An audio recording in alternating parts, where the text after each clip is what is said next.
Sega.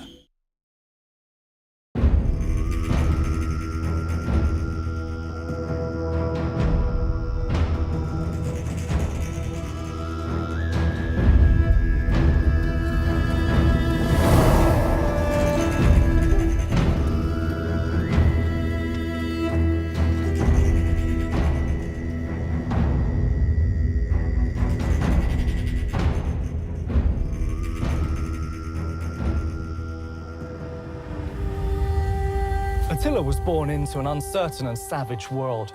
His people, the Huns, were hardened by a nomadic life of conquer, and their seat of power was under constant threat from the Germanic tribes under their rule.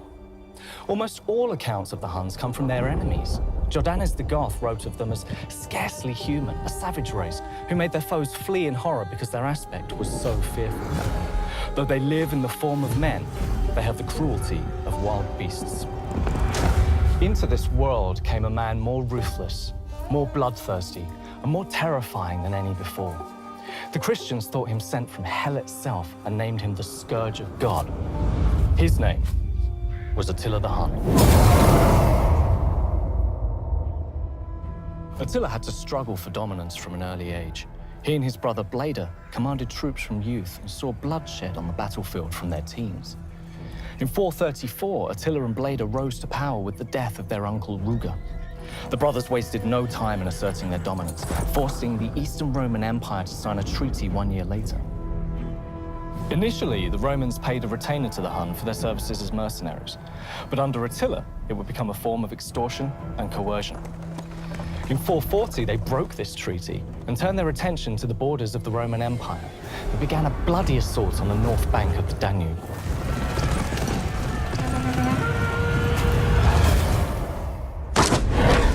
The Hun were feared for their deadly horseback proficiency. A Hun child was raised in the saddle, learning to ride as sure as they learned to walk. Indeed, the first cultures who first encountered them believed them to be half men, half beast, like centaurs. So close was their bond with their horses. Accustomed to the icy steppes of the north, Hun horses were faster, more hardy than the Roman equivalent, stronger, and more resistant to disease. Complementing their maneuverability, Hun bows were a prized weapon. The bows were as beautiful as they were deadly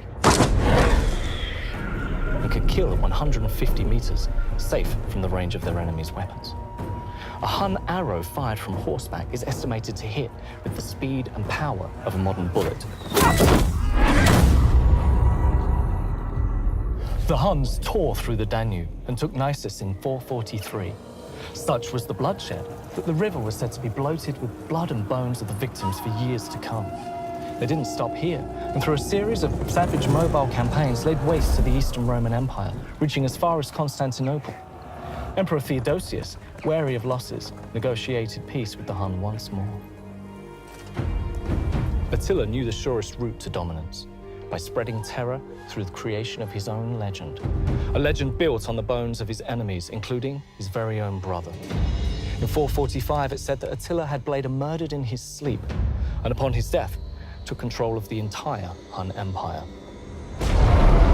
This empire was a melting pot of different tribes and cultures, 500,000 barbarians, any of which could vie for power in a moment of weakness. They had to be controlled with a ruthless iron fist. Attila exploited and amplified his reputation at every opportunity. He arranged with enemy forces for deserters to be returned to him for punishment, where they were executed as warning to others.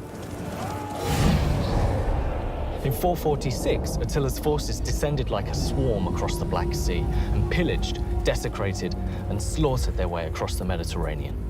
He's said to have been observed laughing from horseback, eyes wide with glee at the slaughter. He rampaged through Greece and Eastern Europe, sacking and conquering over 100 cities. It was said that the dead were countless.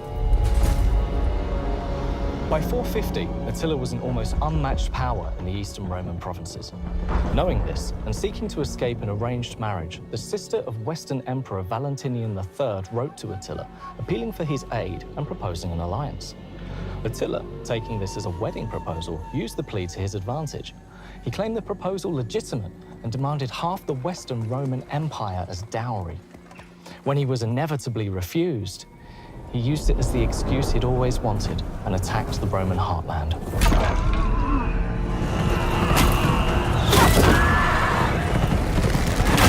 entered Gaul and attempted to put Orleans under siege. However, a Roman general, Flavius Aetius, had managed to do the unthinkable by uniting Rome with their traditional enemies, the disparate tribes of the Visigoths, Alans, and Burgundians. Together, they stood against the crashing tide of the Hun in one of the most decisive battles in history. For the first time in his rule, Attila's forces met their match, and after a long and brutal battle, now known as the Battle of the Catalaunian Plains, the Hun were finally pushed back. The battle was so vicious, the soldiers had to sate their thirst from rivers thick with blood and gore.